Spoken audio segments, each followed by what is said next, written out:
Devocional Bíblico Jesus is Life para hoy. Saludos cordiales, bienvenidos para continuar en el estudio del libro de Primera de Samuel, capítulo 24.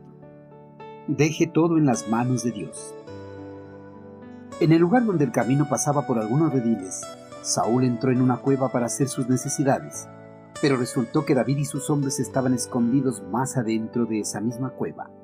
Los hombres le susurraron a David: «Hoy el Señor te dice, te aseguro que pondré a tu enemigo en tu poder para que hagas con él lo que desees». Entonces David se le acercó sigilosamente y cortó un pedazo del borde del manto de Saúl, pero comenzó a remorderle la conciencia. «El Señor sabe que no debería haberle hecho esto», dijo a sus hombres, «que el Señor me libre de hacerle tal cosa y atacar al ungido del Señor, porque el Señor mismo lo ha elegido». Cuando las personas son víctimas de alguien en particular, esperan con avidez que se presente un momento oportuno para liberarse de su victimario, pagándole con la misma moneda todo el daño ocasionado. A David se le presentó el momento oportuno para librarse de la persecución de Saúl, pero David no quiso tomar la justicia en sus manos, desistió no aprovecharse de ese momento, pues reconoció que Saúl seguía siendo su rey, el ungido de Dios.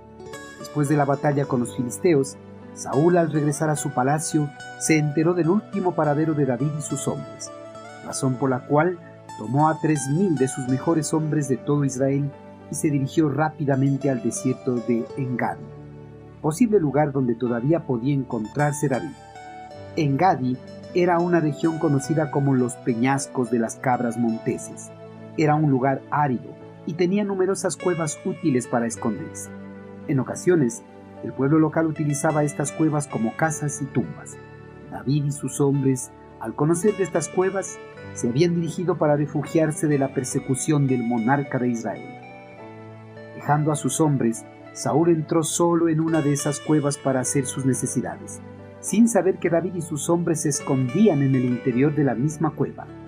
Los hombres de David, al reconocer al monarca de Israel y verle que estaba solo, les pareció que era una providencial del eterno Creador.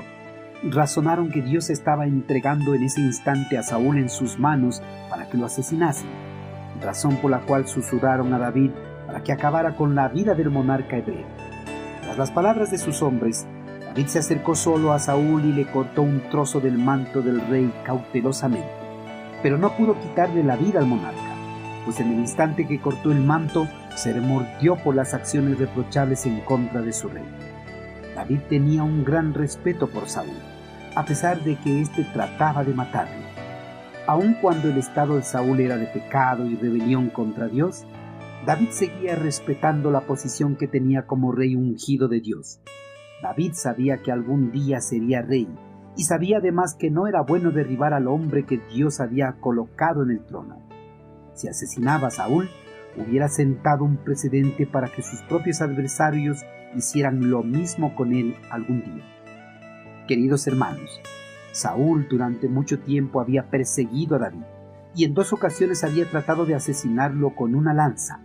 Cierto día, se presentó una oportunidad para que David ajustara las cuentas con el monarca. Sus hombres le exhortaron para que aproveche ese momento y termine con la vida de Saúl.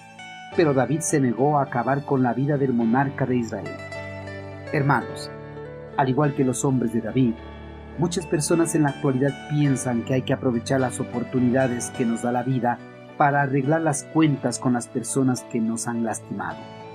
Pero nuestro amado Señor, a través de su siervo David, nos enseña a no tomar la justicia en nuestras manos. Más bien, nos incita a dejar todo en las manos de nuestro eterno Creador.